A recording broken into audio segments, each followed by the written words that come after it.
Alright, hello Year 11 and happy snow day.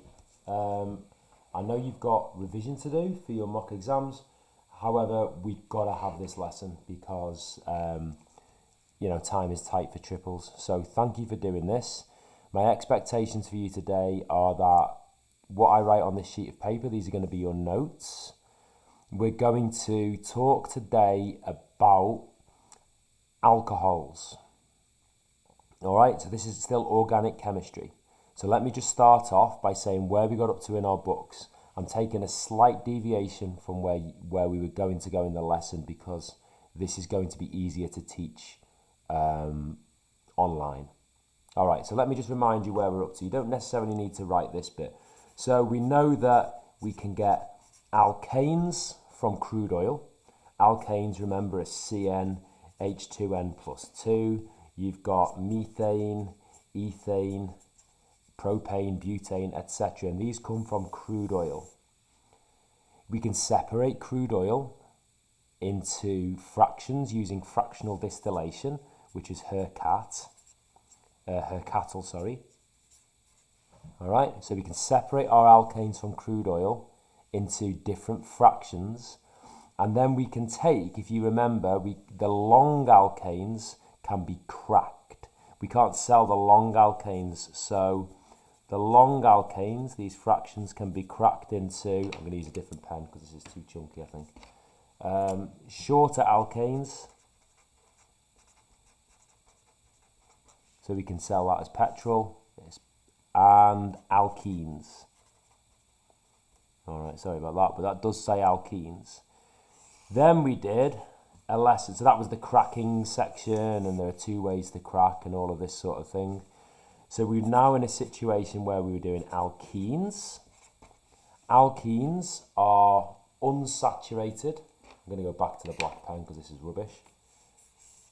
Alkenes are unsaturated, so I'm going to write unsat like that because they've got double bonds. They have the general formula CnH2n. They look like this. Ethene, these are hydrogens that I'm not drawing on.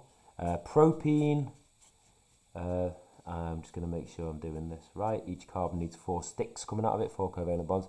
Ethene, propene, etc., etc. So we looked at alkenes. You had to make some little notes from your revision guide that alkenes burn with a smoky flame and are more reactive than alkanes. Alright, so you're following the trend, aren't you? Alkanes we find in crude oil. We can fractionally distill our crude oil to make lots of different alkanes. The long alkanes we can't sell, so we can crack them into shorter alkanes and alkenes. So then we looked at some chemistry of alkenes. We can test for alkenes, if you remember last time, by adding bromine water. Bromine water. And bromine water goes from orange to colourless. We saw that at the very end of the lesson. Orange to colourless for bromine water is a test for alkenes. This sort of technique I'm using here is revision, by the way. This is how I would want you to revise. This is how I revise for my GCSEs. I look through my notes and then I try to make links as I went through. Other things of alkenes, so we're nearly at where we left it last lesson. In your books I drew this. I said we've got an alkene and we can add things to alkenes. And there were 4 arrows coming out from the bottom of this. We can add bromine or chlorine or iodine. We can add those to alkenes. Just going to zoom in a little bit with the camera. We can add halogens basically. We can add hydrogen and we can add water. And then this end one here, I said we can do addition polymers. We can make addition polymers. This, we're not going to do this today. We haven't done this yet. But we have done bromine, adding hydrogen and adding H2O. Let me just show you what that looks like. You take an alkene and you add bromine. You put bromine over where the double bond was. We drew these last time. You put hydrogen over where the double bond was. So if you listen carefully, the alkene turns back into an alkane. Or you can add water. And this is where you add the H of the H2O and the remaining OH of the H2O. where I'm going to point now at the screen, this is where the double bond was, and this is H2O been added over the double bond. So you get an H and an OH. This is what we're looking at today. So that was the introduction. We are looking at these molecules. They are called alcohols. So in today's little lesson, I know we've done 5 minutes intro, in today's little lesson we need to be able to draw them and everything, and name them, draw and name, recognize them. We then have to talk about how to make them. We've already seen one way of making them here. You can take an alkene and react with steam. There's another way to make them as well. And then we need to know some specific reactions. So this is today's lesson. We're looking at alcohols, how to draw and name them, how to make them, and their reactions. Before we go any further, I need to introduce an idea to you, and you're going to have to modify your alkene notes. I'm going to circle, in my alkene notes, this would be here in the top of your page. I know it because we were there in class together.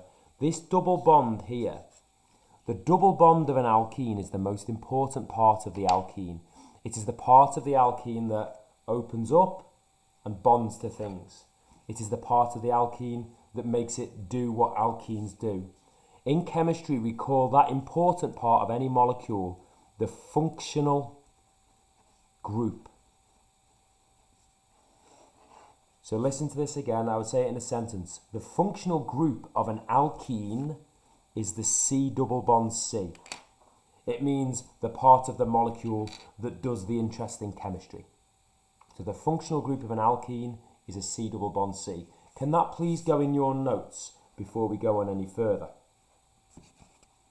Okay, it's the functional group, because I'm going to use the word functional group in a second for alcohols. We're all ready to start. There's a bit of revision organic. That's how it all links up. You need to know everything we've talked about and some of those other little bits that we did in lessons. So, you know, we're learning this. I don't want you to think, oh, this is snow day work. It's easy. It doesn't count. My goodness, it counts. All right then, alcohols. This is where we're at today then. So I'm going to draw an alcohol, a general alcohol.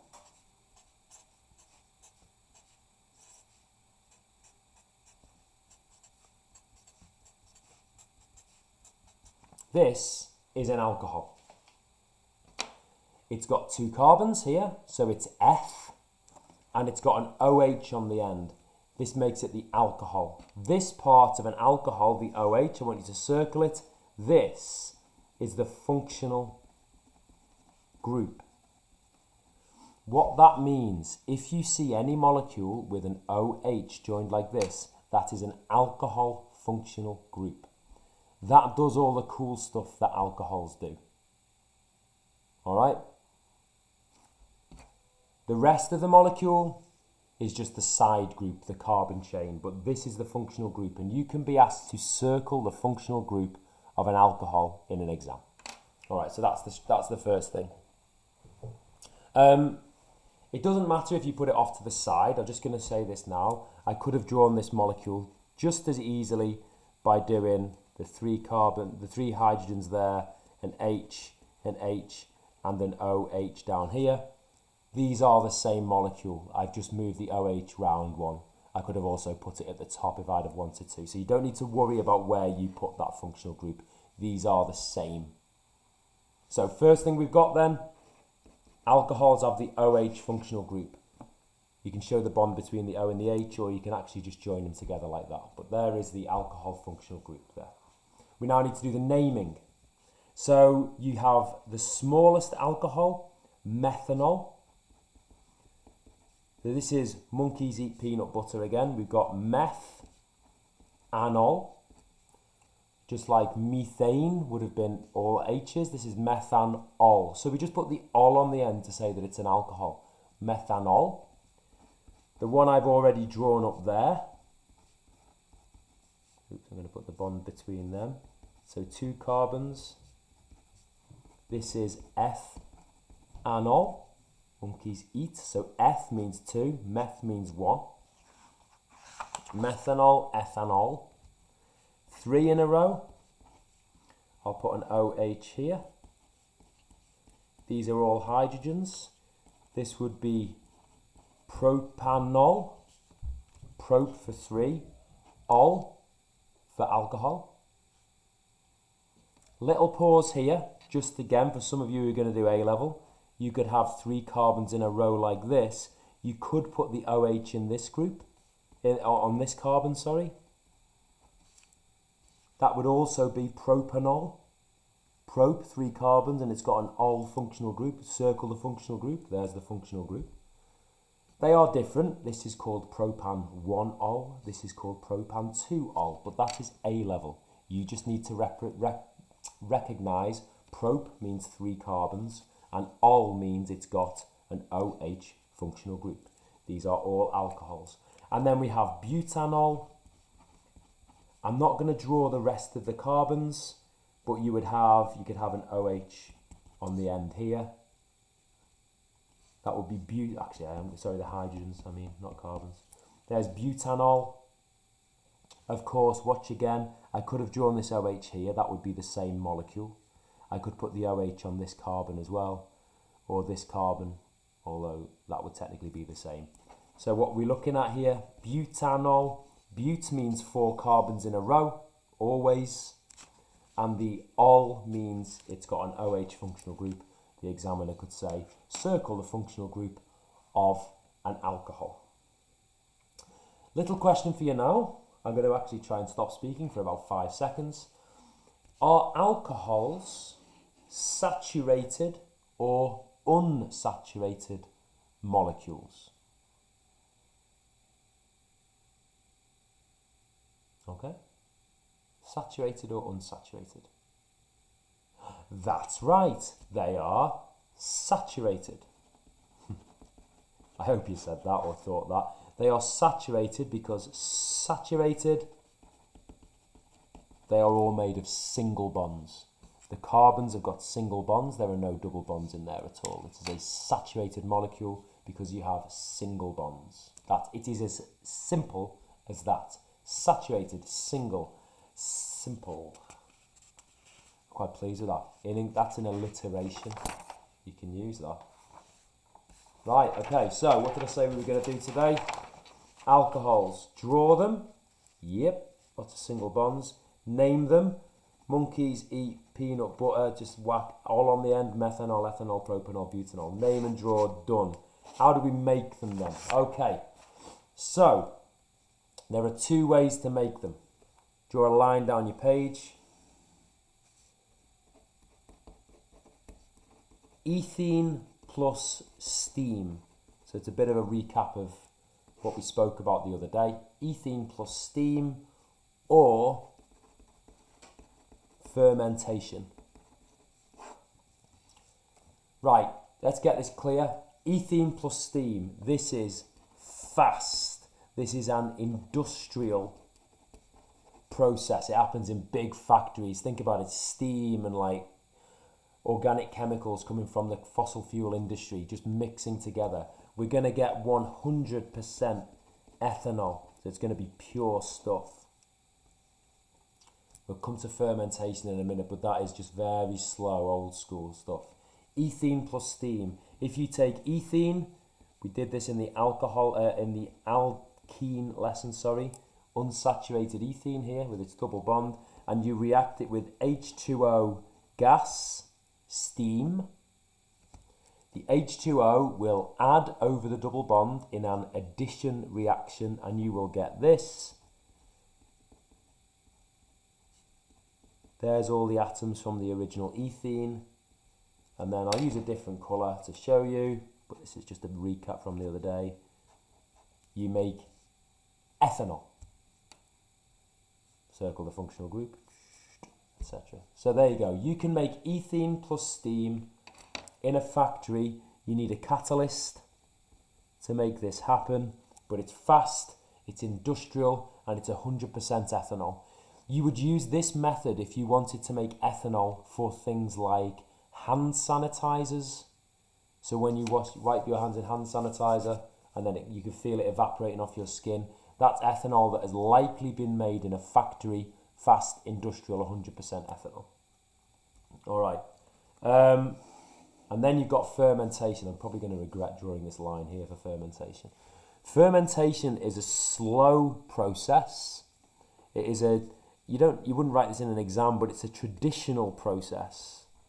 It's how we make things like alcoholic drinks. I will write here, alcoholic drinks like beer, and I can name lots of alcoholic drinks, and wine and things like this. So you don't get pure ethanol doing this. So you get impure ethanol. But you get something that can traditionally be drunk. It can be distilled to make it stronger. But this is where we're talking about. This is the world of fermentation, slow traditional alcoholic drinks. And people have known about this for centuries, probably since, God knows, I could make up a date, but almost as probably as long as humans have been around, they have known that if you leave fruit out to go a bit rotten, under certain situations you then drink that rotten fruit juice and it will have fermented. And if you drink it, you get a bit giddy. In other words, you get drunk. So people have known about this process for years. And what it involves is it involves glucose. So that's the sugar from fruit. And if you take that glucose in the presence of yeast, and yeast grows on the surface of most fruit anyway. So if you take glucose in the presence of yeast, you will turn it into ethanol and you'll make some carbon dioxide.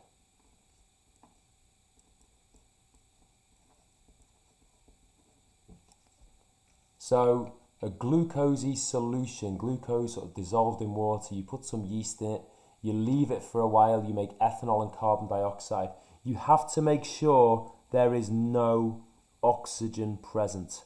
So biology, you know this, the word for that is anaerobic. Remember, I'm not writing anything here that you can't be examined on. All right, if you want to make alcohol by fermentation, you need to take glucose and you will make ethanol plus carbon dioxide as long as you have got yeast present and no oxygen. All right, just bear with me one little second. Well, I'll just let you sort of write that down for a sec. Tell you what, while I'm thinking about that, could you start to write the formulae for anything that you know here?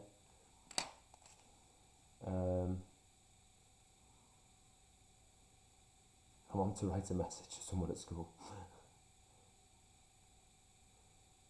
Right.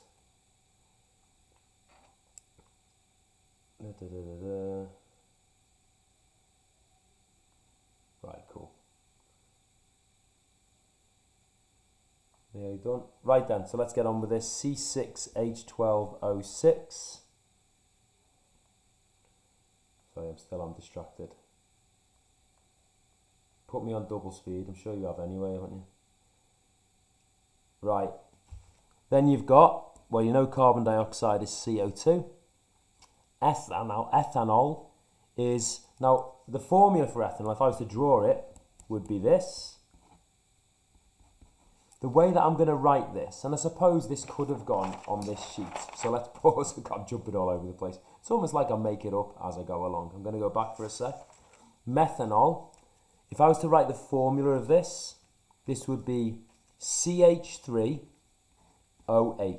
That's how I'm going to represent the alcohol, CH3OH. I'm not going to bundle it together and make CH4O. All right, I'm going to keep the OH separate, that functional group separate. Ethanol would be C2H5OH.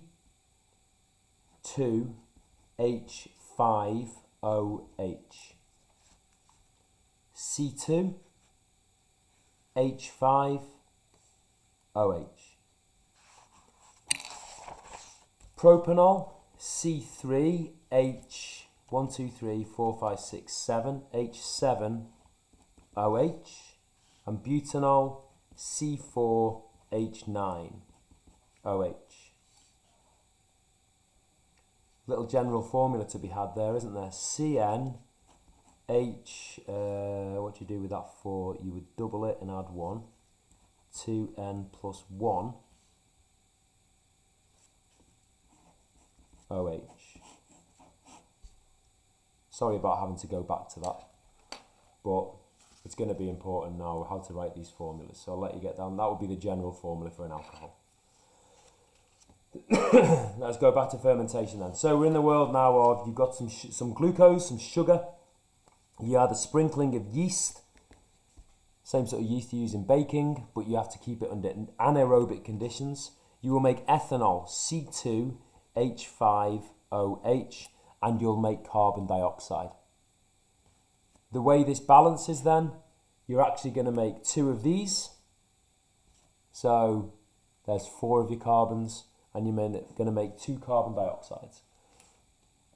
That, I'm pretty sure, balances. Let me just have a little check. 1, 2, 3, 4 oxygens, 5, 6 oxygens, 1, 2, 3, 4, 5, 6 carbons. Yeah, that works. I haven't seen that equation for a year, so that's what you do. All right, little side story to try and help you to remember this is a foolish story from university. So I lived in a house full of chemists, and upstairs we had a bath.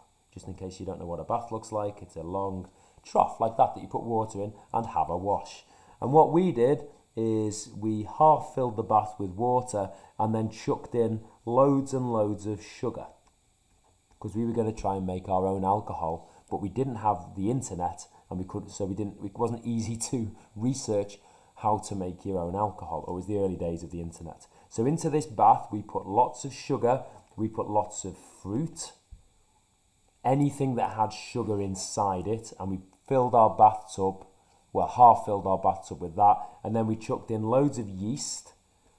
And because we'd just done chemistry, A-level and GCSE, we remembered it was anaerobic, so of course, what do you always do in this situation? Well, you cling film your bath. So we cling filmed our bath, and then we left it, and we kept it quite warm. This is biology, right?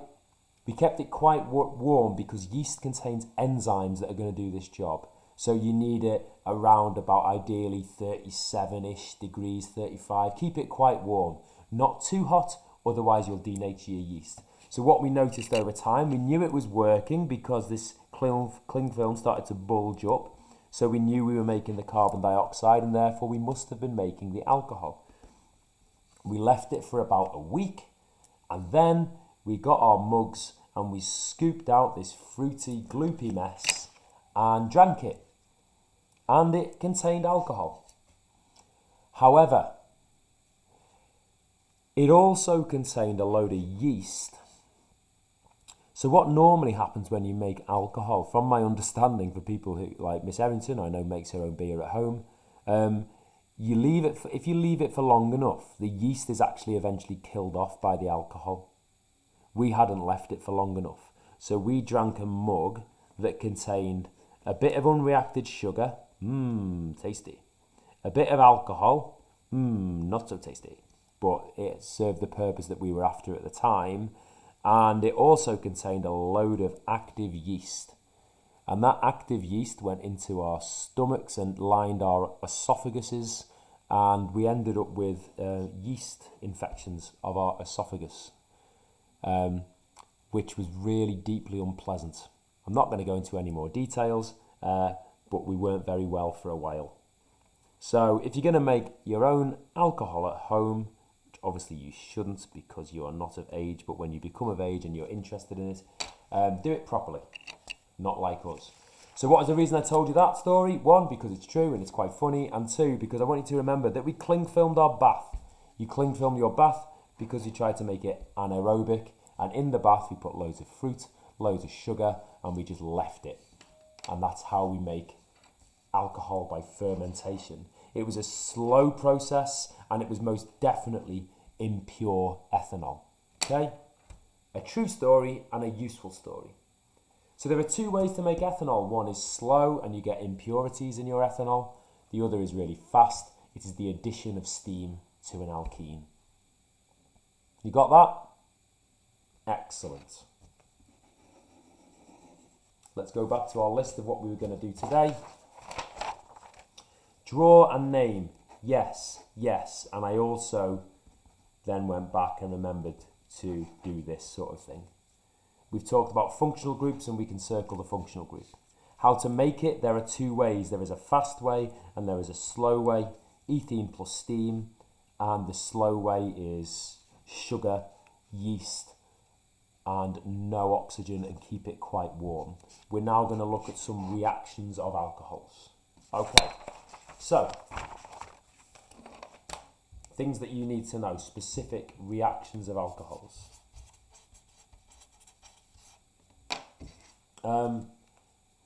My little daughter's just about to walk in. I hope she's not going to be noisy. Hi Jess, you alright? Yeah. Good girl. Right then. I'm just now checking my... I've got a list of the reactions I need to cover with you, so bear with me. Because I've memorised most of them, but I just don't want to miss any of them. So all I'm doing here, we've done fermentation, uses of alcohols, uses, burning, reaction with sodium, oxidation, and combustion.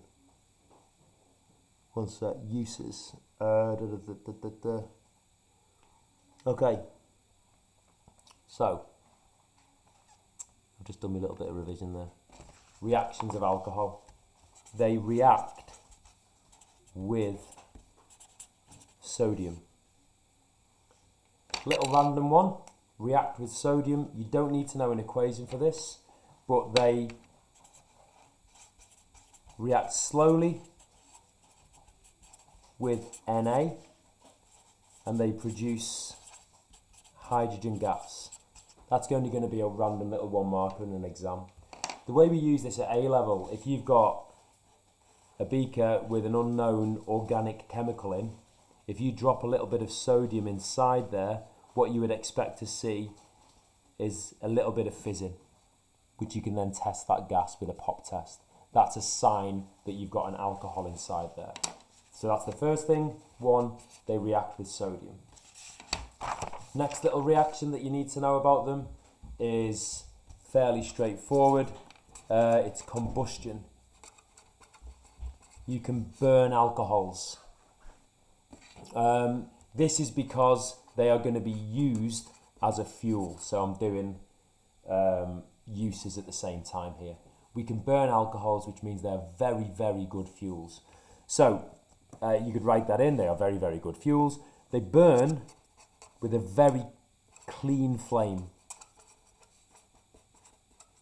This suggests if you're not getting any smoke, you get complete combustion.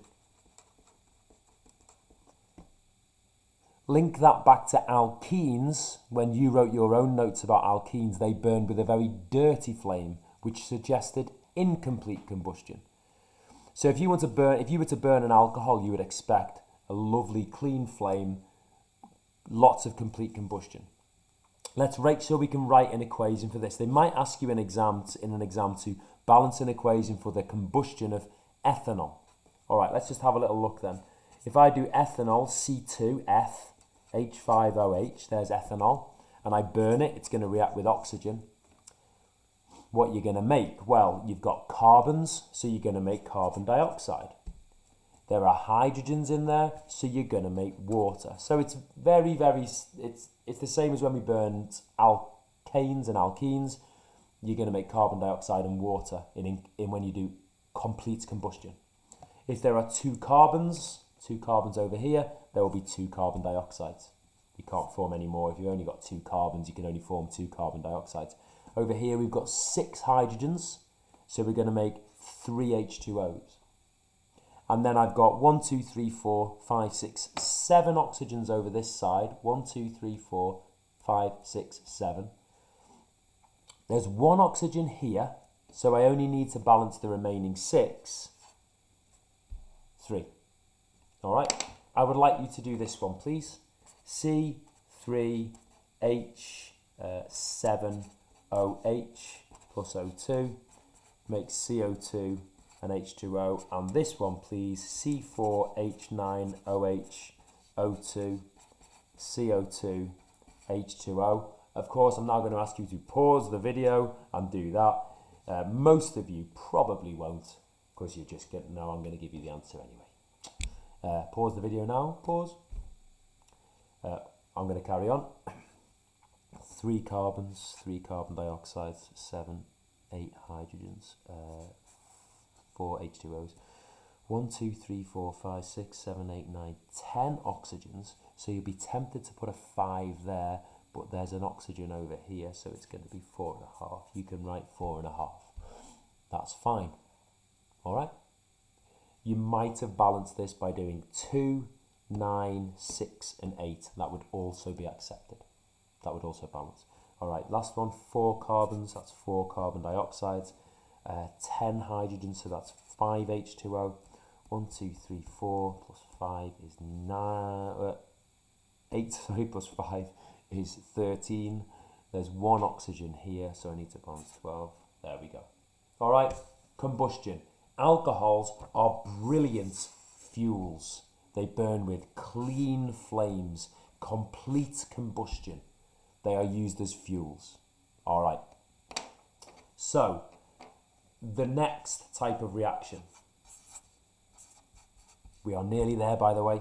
Nearly time to go and enjoy the snow / do some revision for your mocks. Oxidation. Right, what I'm doing here, I'm moving my hands onto my laptop, so just checking I'm covering all the work. We've done half an hour of work. Combustion reaction with sodium.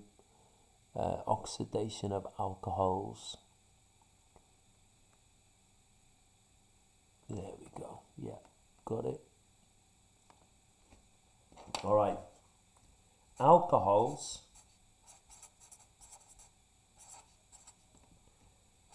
are oxidized in air. They react with the oxygen in air to form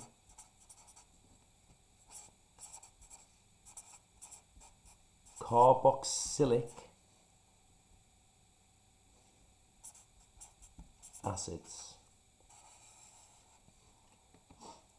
You've got to know this, because when we come back, our next lesson will be about carboxylic acids. All right? So it's the next type of molecule that we are introducing. Alcohols are oxidized in air to form carboxylic acids. Now, before I write anything, what this means is, it's quite important practically. Your parents might be aware of this if they drink wine. Now, I'm not a drinker. I mean, I was in university, as I've already said, but I don't drink at all anymore. So what we have here, if you had a bottle of wine that contains alcohol, when you open a bottle of wine, and if you leave the lid off that bottle of wine, oxygen from the air can react with that wine. And what that means is that the alcohol inside the wine will turn into a carboxylic acid. The carboxylic acid it will turn into is ethanoic acid. All right, so we've got this eth thing. The ethanol will turn into ethanoic acid. That is what we all know as vinegar. Which means if you leave a bottle of wine open to the air and you drink it a few days later, it will taste absolutely disgusting. It will taste of vinegar. All right, so let's look at the chemistry of that now. So I'm going to draw ethanol. There we go, drawing it like that. Circle the functional group if they ask. There you go. It's a saturated molecule. Little question, is it a hydrocarbon? No, it's not, sir, because there's an oxygen, and a hydrocarbon is made of carbon and hydrogen only. Good. But it is saturated, and it is an organic chemical. When we react this with oxygen, you make C, all of this is the same. But then stop there. I'm now I can't add any more carbons, so the number of carbons is the same. This is the functional group for a carboxylic acid.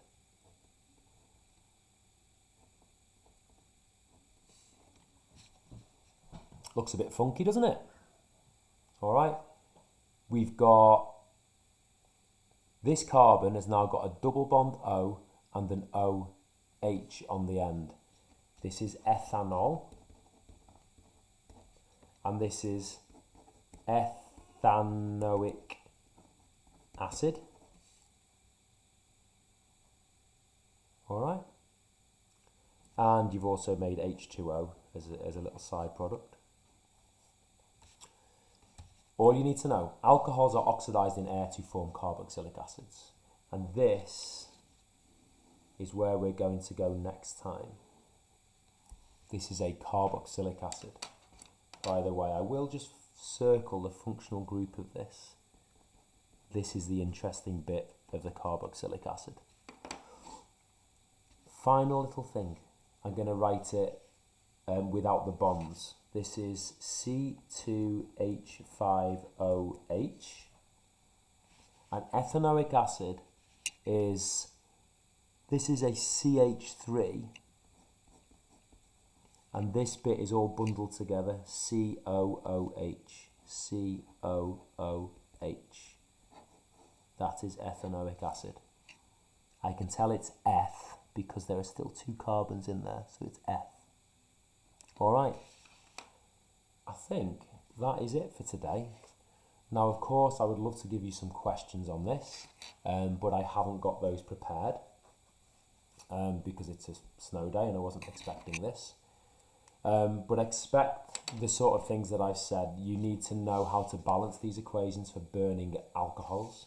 You need to be able to circle the functional group. You need to know that when you oxidize an alcohol, you will make a carboxylic acid. You need to know the conditions for fermentation, yeast, anaerobic. You need to know the equation for fermentation. All right, and there's a little story to help you with that.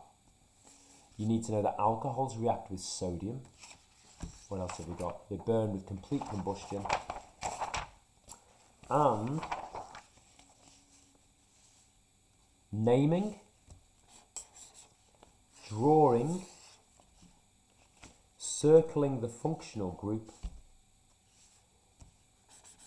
writing the formula of, they're all related, right? They're not particularly challenging. Little links in, they're saturated because they've got single bonds, and a general formula down there. I hope you followed that. I hope it's not too challenging because it's very similar to what we did with alkanes. It's very similar to what we did about alkenes. I hope it's just quite interesting. All right. Little thing, the only one that's really drinkable in terms of that humans consume is ethanol. Methanol will make you go blind. These are just not consumable at all, so they're not. But this one is actually culturally quite important, isn't it, when you think about it? A lot of celebrations in our society revolve around ethanol, which is bizarre, really, considering the amount of social damage that it does. And on that note, I wish you a happy snow day and good luck with your revision. This has got to be in your notes when you come back. All right. See you later. Oh, how do I stop this? There. Bye.